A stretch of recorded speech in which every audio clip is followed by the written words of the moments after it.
Pride Month, everyone.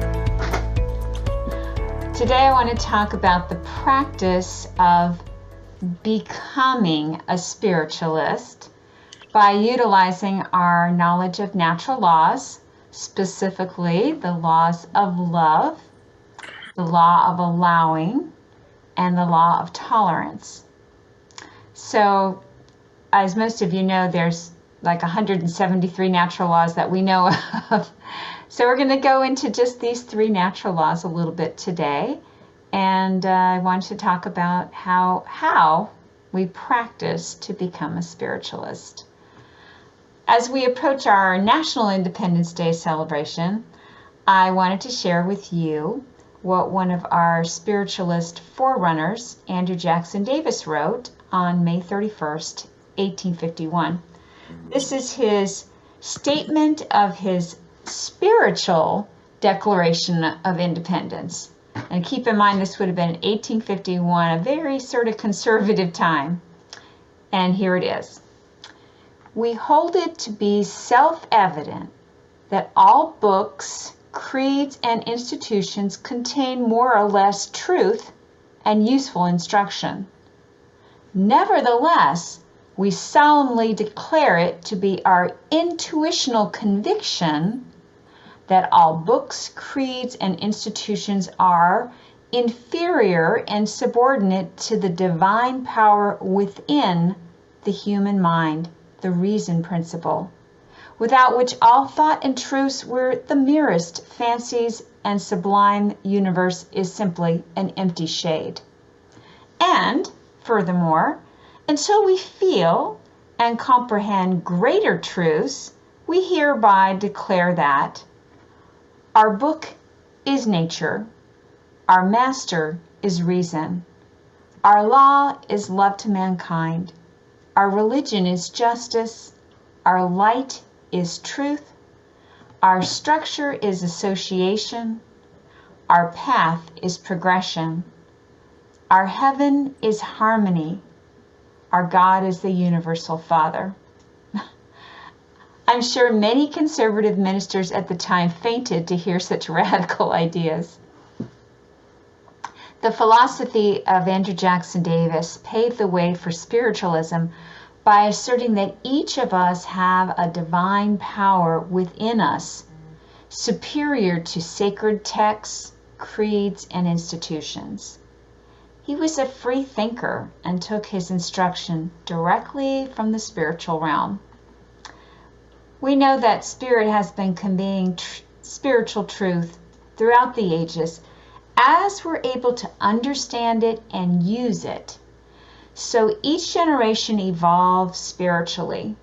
For instance, I think we graduated from the precept of an eye for an eye, repayment in kind as in revenge for an injustice. And I think we've graduated to turning the other cheek, which I interpret as transmuting negative words and deeds into love. But sometimes I wonder if humans are ready for any new spiritual truths if we still haven't mastered turning the other cheek. Emmett Fox, in his book, The Sermon on the Mount, gives a wonderful interpretation of turning the other cheek. He says the concept of resist not evil is about the mental resistance we put up against any perceived unwanted circumstance or person, thereby giving those circumstances or person our power. He says instead, we should reach out mentally for the presence of God, almost like just imagine that you're in a dark room reaching for the light switch, but instead you're reaching out for the presence of the divine. And then hold your thought steadily on that divine presence, while also holding that divine presence to be with the unwanted circumstance or person. He says, quote, if you will do this, the difficulty, whatever it is, the undesirable situation, or the trouble that someone is making, will fade away into its native nothingness and leave you free. This is the true spiritual method of loving your enemy. Fox continues, love is God and is therefore absolutely all-powerful. You know, one interpretation I've heard of infinite intelligence is that infinite intelligence is love, light, and law. And by law, we mean the natural laws that govern both the physical and spiritual realms. In Reverend Marilyn Autry's book, The River of Life, she says, the law of love is the creative source and power of all life that lifts the heart and soul to the greatest heights of spiritual awareness. She continues, real love is the love of selflessness, the love that seeks nothing for itself, and in its highest form embraces the whole of humanity. Through mediumship, we have this quote about love from Silver Birch. He says, there is a great power in the universe which has never been subject to the analytical scrutiny of laboratories, which cannot be resolved by chemicals or by scalpels. Yet it is so real that it transcends all other forces which have been measured and weighted and dissected. It is the power of love. So understanding and using the law of love in our daily lives can be a game changer. White Eagle tells us, quote, love is the great solvent of all difficulties, all problems, and all misunderstandings. Apply love by your inner attitude toward any human problem. Put aside the reasoning mind. Let divine love operate in and through you. Give from your inner self God's love, and you'll be surprised to find that every problem will be solved, every knot loosened. Reverend Marilyn Autry explains to us the law of allowing. Quote, the law of allowing is the recognition of reality, of that which is, remaining free from judging it as right or wrong, but simply removing any emotional attachment to it. She continues, in practicing the law of allowing, you learn to let things just be. Well, that sounds easier said than done, but what a wonderful natural law for all of us to practice on our road to becoming spiritualists. And finally, we come to the law of tolerance. Reverend Marilyn Autry says, the law of tolerance is the act of respecting the belief system of another individual. This law seems to me to be the pathway to peace. And by being tolerant, we're also opening our mind, which allows that divine spark within to operate fully. Musician Frank Zappa is quoted as saying, a mind is like a parachute. It doesn't work if it isn't open.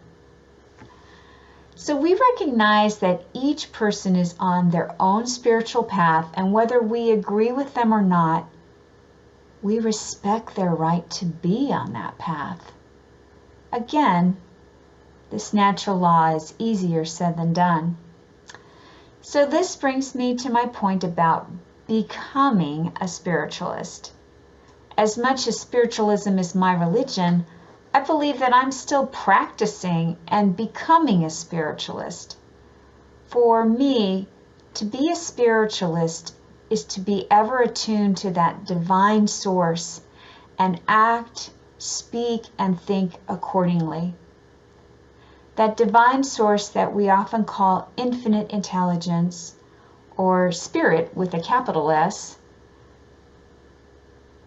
that source doesn't judge, condemn, or sentence others with punishment. It doesn't compare one flower to another flower. It doesn't seek retribution, but only contribution to the whole. It doesn't find joy in defeating others, but creates joy by bringing people together.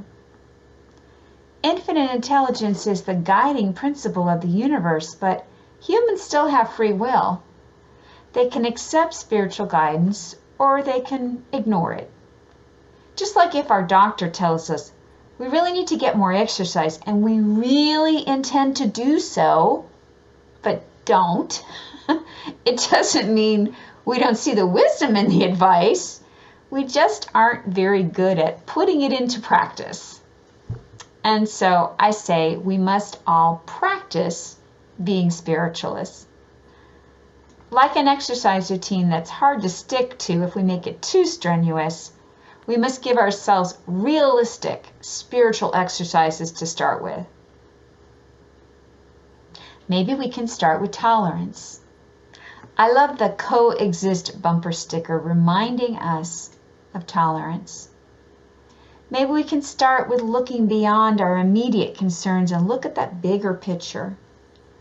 Let us appreciate that people are all on a spiritual evolutionary path and have not yet realized perfection. Can you be mad at a kitten or a little puppy that in their play damages your furniture? No, because you realize they don't know any better and that the damage done wasn't like an intentional affront directed at you in some kind of mean-spirited way. The same thing if your toddler has decided that the living room wall is a painting canvas. And you might be frustrated, you might be angry, but you'd stop yourself from doing any physical harm to the child or the kitten or the puppy because you know they're ignorant and because ultimately you love them. So the trick now is to see and accept ignorant people the same as you would a toddler or a puppy or a kitten, and to love them. Utilize that law of love. Their soul is young and has not realized perfection yet. And we too are still practicing to be spiritualists. We change the world when we change ourselves, when we focus on the divine presence and not on the difficulty. Violence doesn't stop violence. Hate doesn't stop hate. Being unkind doesn't stop cruelty. Belittling people or calling them names doesn't hurt them as much as it hurts the ones who do the name calling. And yelling over the top of others who are trying to speak doesn't stop them from feeling the way they feel or believing what they believe. Use the law of allowing. It takes courage to find common ground. It takes listening to our divine source from within. Divine source connects all of us. When we listen to Spirit, we connect to all humanity. This alone can enable us to be tolerant and to love. As we celebrate Pride Month, we can also have pride in being, or at least in becoming, spiritualists. And if someone is less than open-minded towards us, we can practice tolerance. I leave you with a prayer attributed to St. Francis of Assisi. Spirit, make us instruments of your peace. Where there is hatred, let us sow love. Where there is injury, pardon. Where there is discord, union. Where there is doubt, faith.